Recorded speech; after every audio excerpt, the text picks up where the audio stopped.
ఈరోజు మన చందమామ కథల్లో దానపాత్రుడు అనే కథ విందాం. కథ వినే ముందు నాదొక చిన్న రిక్వెస్ట్. మీరు గనక మా ఛానల్ని మొదటిసారి చూస్తున్నట్లయితే ప్లీజ్ తప్పకుండా సబ్స్క్రైబ్ చేయండి. ఇక కథలోకి వద్దాం. ఒకప్పుడు బోధిసత్వుడు కాశీరాజుగా జన్మించాడు. ఆయన పరిపాలించే కాలంలో సరిహద్దున కొందరు పితూరీ జరిపారు. పితూరీదారులను అణిచే నిమిత్తమై రాజుగారు కొంత బలాన్ని వెంటబెట్టుకుని సరిహద్దు ప్రాంతానికి కదిలి వెళ్ళాడు. అక్కడ యుద్ధం జరిగింది. ఆ యుద్ధంలో రాజుకు గాయం తగిలింది. ఆయన ఎక్కి ఉన్న గుర్రం కాస్త బెదిరిపోయి ఆయనతో పాటు యుద్ధరంగం నుండి పారిపోయింది.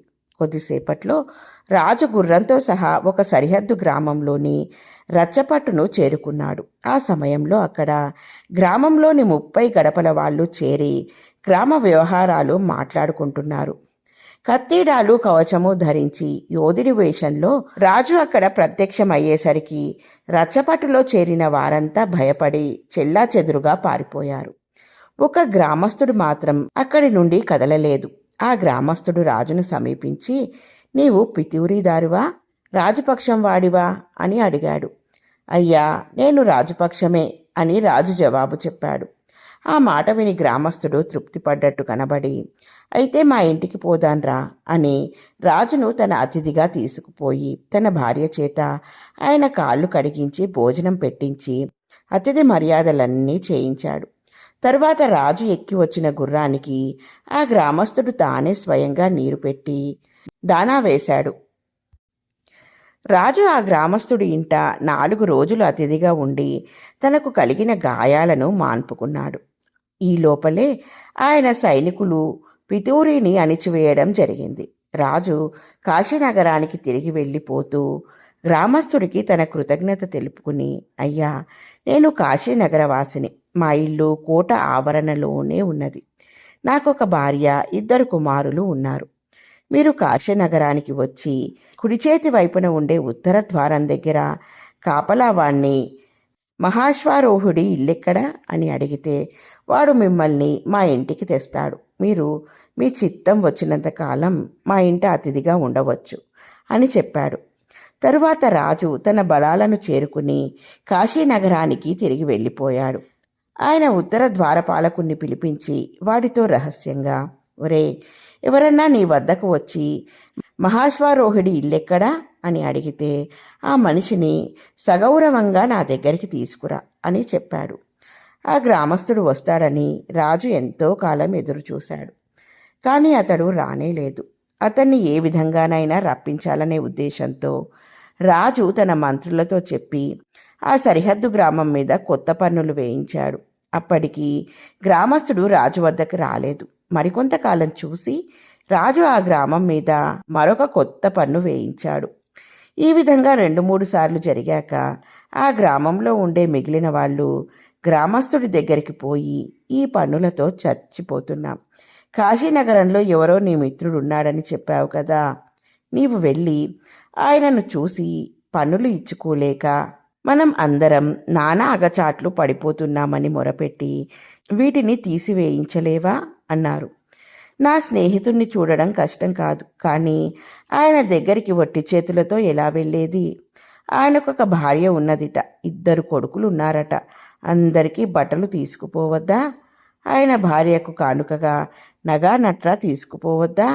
వాటి అన్నిటినీ త్వరలో సిద్ధం చెయ్యండి, అలాగే బయలుదేరి వెళతాను అన్నాడు గ్రామస్తుడు. మిగిలిన వాళ్ళు బట్టలు నగలు సమకూర్చారు. అవి గ్రామస్తులకు పనికి వచ్చే ముతక వస్త్రాలు, మోటు నగలును. గ్రామస్తుడు తన భార్య చేత రొట్టెలు, పిండి వంటలు తయారు చేయించాడు.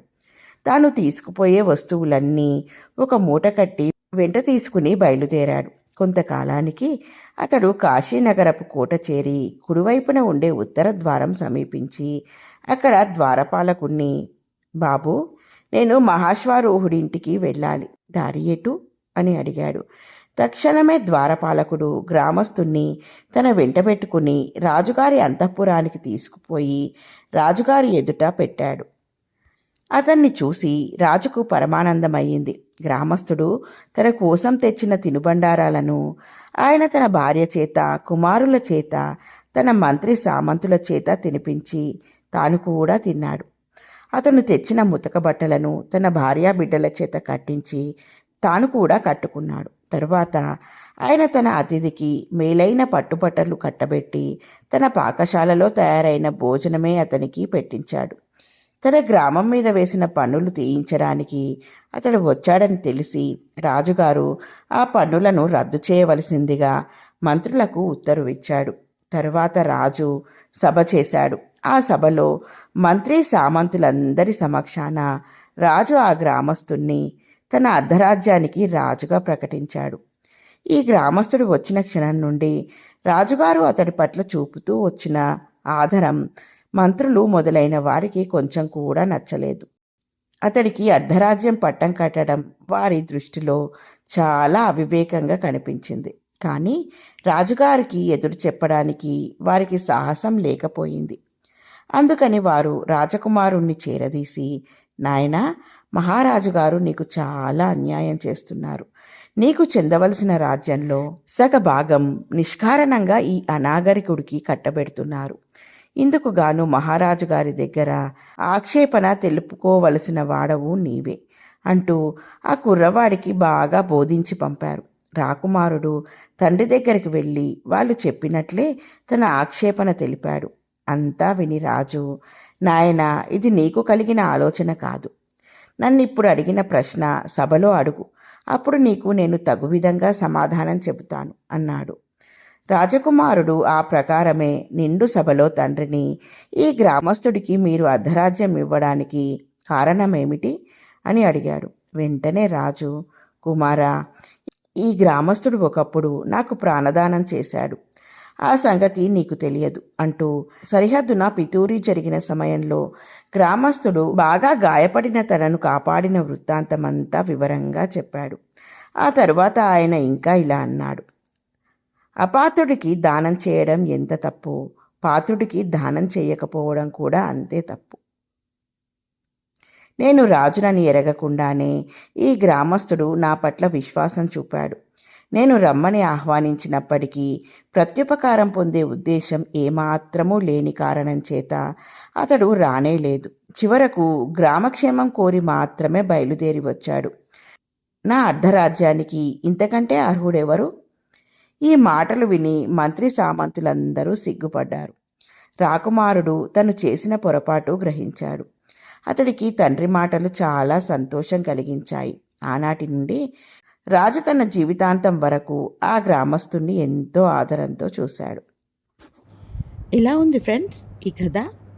బాగుంది కదూ? నచ్చిందా? అయితే లైక్ చేయండి.